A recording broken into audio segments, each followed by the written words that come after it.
ఈరోజు ధర్మేంద్ర ప్రధాన్ గారు రిజిగ్నేషన్ చూడండి. జన్జీ భారత రాజ్యాంగం కదిలించింది వాళ్ళందరినీ కూడా.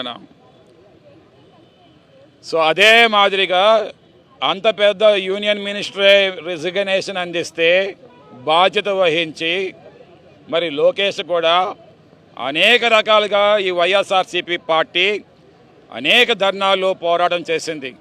ఏదైతే మీ పేపర్ లీకేజ్ అయిందో మెగా డిఎస్సి పేపరు, దానికి అకౌంటబిలిటీగా బాధ్యత వహించి లోకేష్ రిజిగ్నేషన్ చేయమని చెప్పాము. అలాగే సిబిఐ ఎంక్వైరీని కాల్ చేయమని చెప్పాము. కానీ ఇంతవరకు జరగలేదు. అతను అనుకుంటా ఉన్నాడు లోకేష్ ఇది కేవలం రెడ్ బుక్ రాజ్యాంగం అని చెప్పి.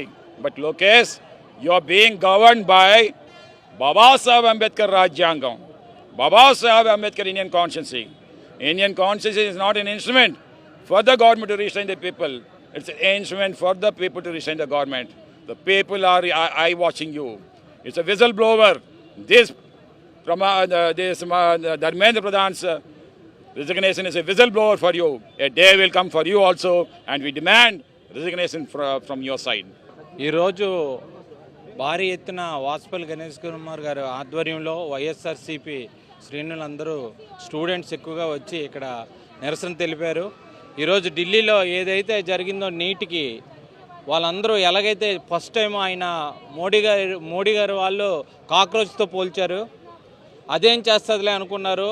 ఇప్పుడు అదే వాళ్ళు రాజీనామాకి ఎంతో సపోర్ట్గా చేసి గట్టిగా చేసి ఈరోజు ఢిల్లీ అంతా ఒక యుద్ధంలాగా జరిగింది. అదేవిధంగా ఆంధ్రప్రదేశ్లో కూడా మన ఏదైతే విద్యాశాఖ మంత్రి లోకేష్ గారు ఉన్నారో డిఎస్సిలో అవకతవకల మీద ఉన్నాయి. బట్టి మీరు కూడా చిత్తశుద్ధి ఉంటే వెంటనే ఇమీడియట్లీగా మీరు రాజీనామా చేసి స్టూడెంట్స్ అందరికీ న్యాయం చేయాలి.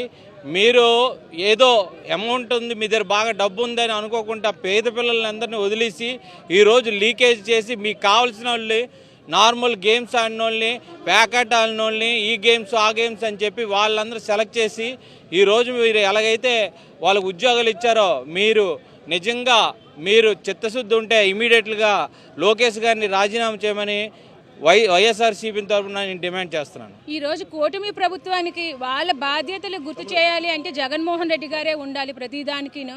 ఆయన ముందు చొరవ తీసుకుంటేనే కానీ వాళ్ళ బాధ్యత వాళ్ళకి గుర్తుండట్లేదు. మరి ఎలక్షన్కి ముందు యువగలంలో పెద్ద పెద్ద స్పీచ్లు ఇచ్చిన లోకేష్ గారు మరి మేము వచ్చిన వెంటనే 20 లక్షల ఉద్యోగాలు ఇస్తామని చెప్పారు. అలాగే యువతకి ఉద్యోగం వచ్చేంత వరకు కూడా నిరుద్యోగ భృతి ఇస్తాము అని చెప్పి మాట ఇచ్చారు.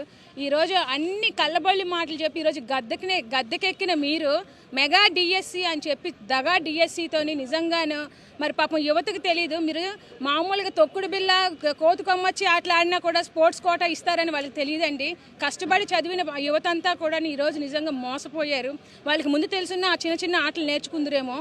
మరి స్పోర్ట్స్ కోటా అని చెప్పి దగాగా మరి దాన్ని కూడా మోసం చేస్తూ ఈరోజు నిమ్మకి నీరెత్తినట్టు ఇంతమంది యువతంతా కూడాను మోసపోయి నిజంగా లబోదిబ్బం అంటున్నా కూడా చీమ కుట్టినంత అయినా కూడా లేదు లోకేష్ గారికి. నిజంగా మీకేమైనా చిత్తశుద్ధి ఉన్నట్లయితే, మీకు ప్రజలు ఓట్లేసి గెలిపించినందుకు ఏమైనా కృతజ్ఞత ఏమాత్రం ఉన్నట్లయితే మీరు వెంటనే రాజీనామా చేయాలని డిమాండ్ చేస్తున్నాం వైసీపీ తరపు నుంచి.